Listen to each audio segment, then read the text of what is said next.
challenging because there were some movements that were like really difficult for me to do. For example, like pushing the shoulders back and putting the, the the little finger in the hip. That was a little bit difficult for me. And another thing that I was talking to JP today was that like when I do the C with my back, I feel that I load my lower back. So I don't know if that's normal because I'm decoding or recoding my like normal posture that is a bad posture, or if I'm doing something wrong. Because yeah, when I finish like doing the rockers or stuff like that and trying to do the C, I really feel at the end the compression. I feel I feel my lower back loaded or compressed. But then when I do the breathing exercise, I feel better. So I don't know if I'm doing something wrong or it's normal to feel that at the beginning, or what is it? When you say when you're making a C, are you talking? Let's see. Are you talking in this curvature, just a C in the lower back?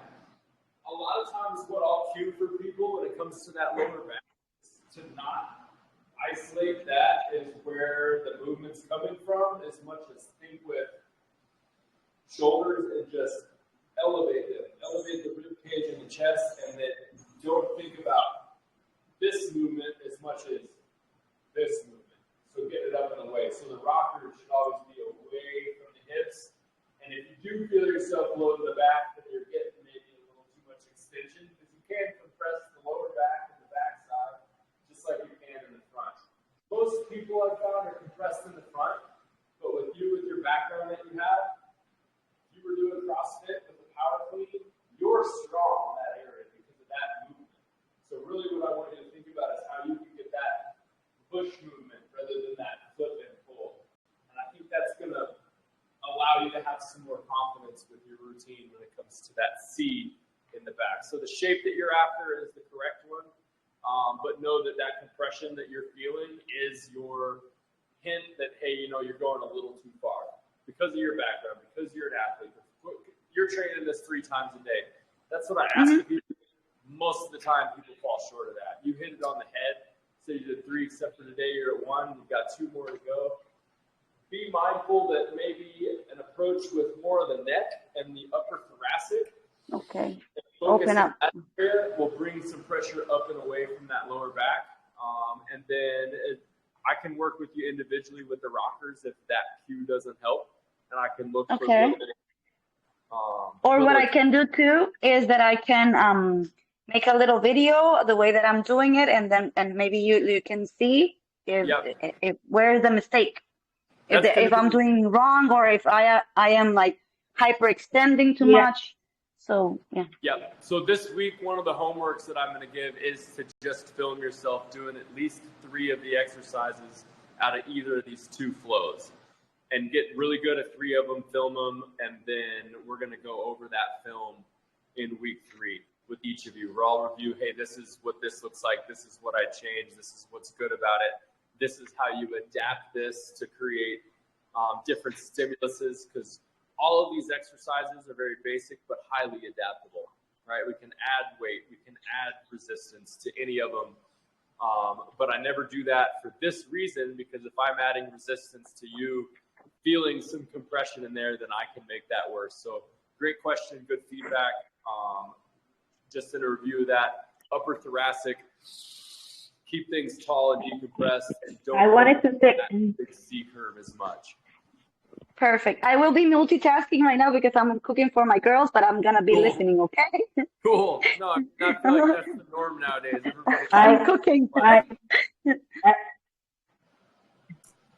I wanted to say that's pretty cool that you guys started with that, because Jeanette sent me, and I'm glad I'm actually back to a video of her. By the way, I think he's waiting in the living room. I don't know if he's in already. Oh yeah, he's there. So Jeanette sent a video with Henry the flow. And you know, that's the first thing I noticed, that her back was not on the C position. And I said, you know what, I'm not gonna say anything because I ain't no expert, so I'm just gonna wait and see if what I saw is, is it something that she does, or she so I was looking at all the focus points, and that was one of the things that I saw that and it's so great that you guys mention it right now, because now I know that I'm looking at the right points. And then the other thing is, for me, it was very impressive the fact that that our usual position is on our palms looking backwards. So usually that leads us to bring our shoulders, or bring our shoulders like forward, which turns into a very bad position. But when you bring your palms all the way to the front, it's just, when you turn them like this, it's just a complete different and a good position. So for me, that's a simple cue we can use with our clients for them to bring that upper and shoulders all the way to the back. So I think that was a good cue too. Cool. First thing, veteran coaching move by seeing something and going, I'm not going to say anything. I'm just going to let this fly. It's incredibly easy to get way too caught up in the details of this, especially early on with people. It can overwhelm them, or you get focused on things they shouldn't be focused on, because you're going to see these inconsistencies early on in the program. What you're looking for is week 2, week 3, you see improvement, and that's the point that you go, hey, let me show you what I saw in week 1 now that we've got week 2 film, and let's look at the progress you've made so you can focus on the positive, because not everybody, as you know, takes that, hey, this doesn't look right. They can take that as a, hey, my body looks funky, or I need to overanalyze the exercise. So good job, Gabby, veteran coaching move, and letting some of it fly. Henry, how are you? Hello, I'm very good. How are you? Thank you I'm for good, letting me hear. Actually, Gabby told you that we are practicing with Janet, and we shoot ourselves little videos and trying to get an improvement. And exactly the same thing that Gabby told you right now is that every time that we put our elbows in, we feel the difference in our shoulders.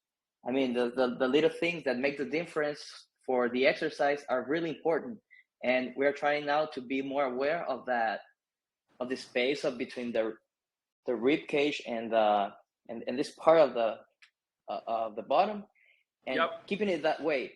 And Janet is always telling me that she feels a little pain in her back, and I'm like, when I started to be more flexible and practicing a little bit more yoga in my daily life, the first days I always feel pain in my back, always, all the time. And I still doing the C in my back, the C in my back, the C in my back. And now, like 3-4 years after, I feel pain when I'm not doing the C. So I feel like if you're always in that good posture, the pain is gonna disappear eventually. But you have to pass that. I don't know how you tell that little gap of a process. It's a process. It is a process. Passing that process of feeling pain at the beginning, and then you're gonna feel pain when you're not doing it right. So in my experience, I feel that when you more do the C, it's gonna be better for your back. Always gonna be better for your back. Absolutely. For 90% of people, right, Henry, you're gonna have people that may have a spinal deformity that happened from birth, if they were put in a car seat funkily every day, or they got strapped down in one too small, and then they developed this over time. You're going to be undoing maybe some repetitive stressors for people, and it's not always not painful to rehab, right? Like a lot of times when you're taking people through these decompression programs, one of the most common things I hear is, it really, like, I really feel it back here. And I'm like, do you feel it in a good way or a bad way? And some people don't understand the difference in what the muscle feels like in a good way when it's fatigued, and they associate it with, like, that's painful. So pain being a relative factor there. When people talk about it. And then the C curve for 99% of people, that's a great cue to be in there all the time. As you're finding out, a lot of people don't even know they hurt until they get out of pain, and then they notice those little compression pains that their brain is really turned off to, because of over time they're like, hey, the brain is sending this signal that something is hurting and it's not being received, so it just goes, we're not going to talk about it anymore. So you get deconditioned to the point it's like, dude, I just subconsciously I'm stressed and hurt, and you don't even know it. So when you free that spine up, there's a lot of, there's a spiritual practice here, right? For a lot of people, when it comes to moving the spine, there's a lot of people that think with the spine that if you open it up with the chakras, and there's a lot of ways to describe it, but I just want you guys to know that hygiene component, the daily recovery component, the preventative component pays off over time. And then when you do have people that need it for a rehab stance or a rehab point of view, that is where the anatomy lesson that I'm going to give today is going to be in your back pocket. And I'm going to tell you about the app that I use, because I want you to be able to study this anatomy and see it and understand when somebody goes, hey, I feel it right here. Well, you could narrow it down to 3 things because they've reached here and said it's right in this spot. Well, I know it's likely serratus related. It could be subscapulated, but if it's nerve related, I'm listening for things like hot, burning, tingling. If it's just uncomfortable, or if it's painful, it's a dull pain or an achy pain, then I know it's muscle or bone related. I want to always rule out nerve related anytime we're working with the shoulders and anytime we're working with the spine. If you have any pain for somebody that shoots down or refers elsewhere, if it's shooting pain, burning pain, or hot pain, those are things that we all need to get together, take a short break, talk about that case. But for most muscular skeletal disorders, for most things that the anatomy of the body, the muscle, the meridian is just deconditioned, it is going to be uncomfortable to work those things out, but never dismiss somebody's pain and it's reported. Always try to respond the way I have, like to Jan, like, hey, you know what, that's a very natural feeling. It's a signal for you. You're in great shape. Just avoid those pain responses, and you'll find more of a slot that might be really small at first and gets bigger over time, where you can tolerate more and more movement, more mobility. So it's not always about a big stretch or a big long decompression right out of the gate, as it is this conditioning and the consistency. Questions? Gabby, how you feeling?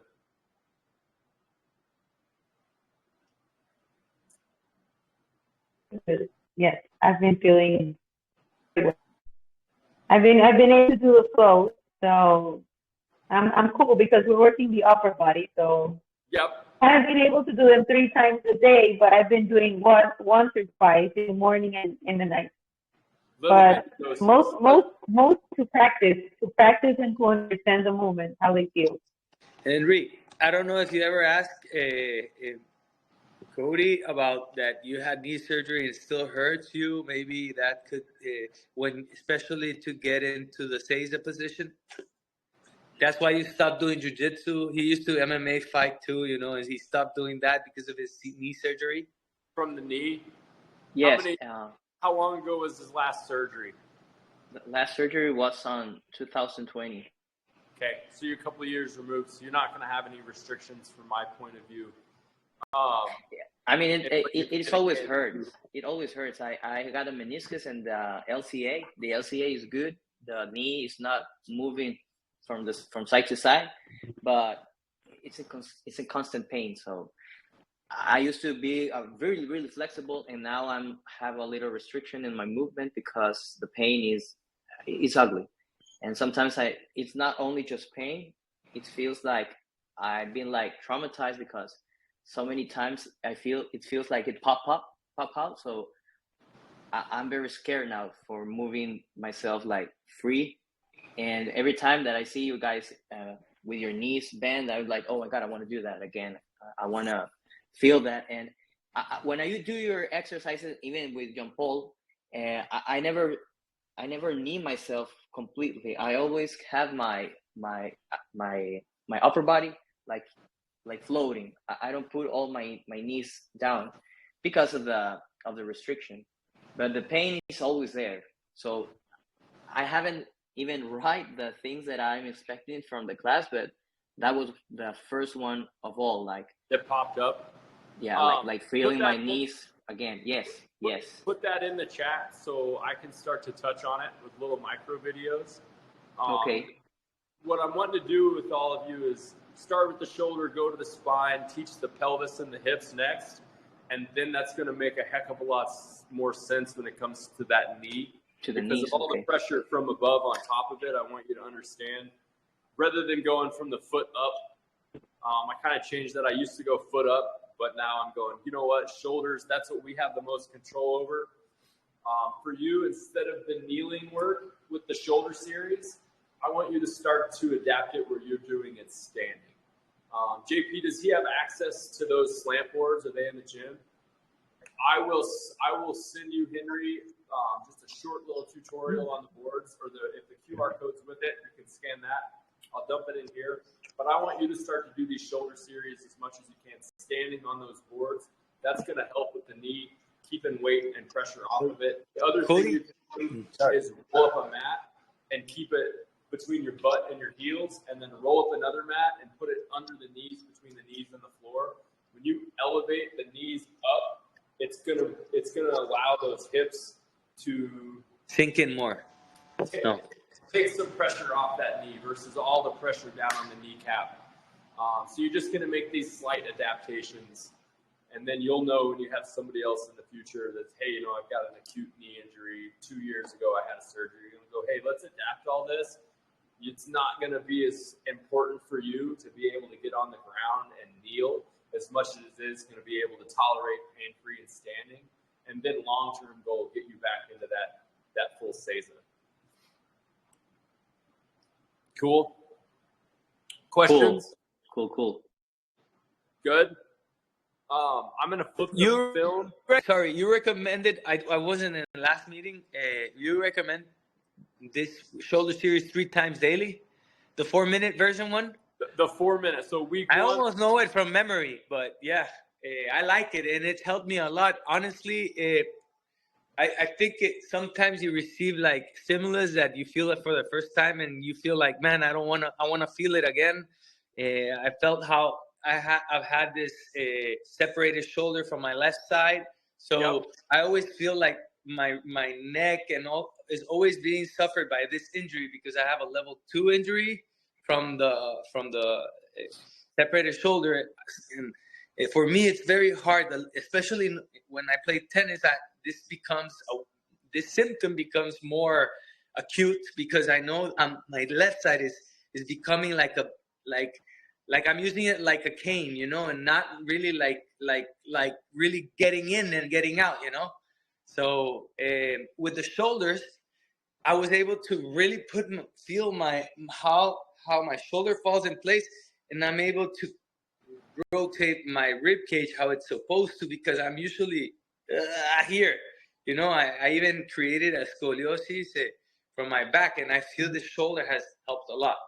Like I'm always looking for the way back to align myself. And this series has helped me a lot with that. With what you're talking about is kind of the first step that I'm going to talk about with the shoulder is how vulnerable this thing really is to injury. And because there's really only one bony point that it attaches to the rest of the skeleton, and that's right here. This bone, your collarbone, attaches right there to the sternum. Nowhere else in the shoulder attaches to the skeleton. It all floats on top of that rib cage. So the rib cage expansion breathing gives a foundation for that shoulder to glide on.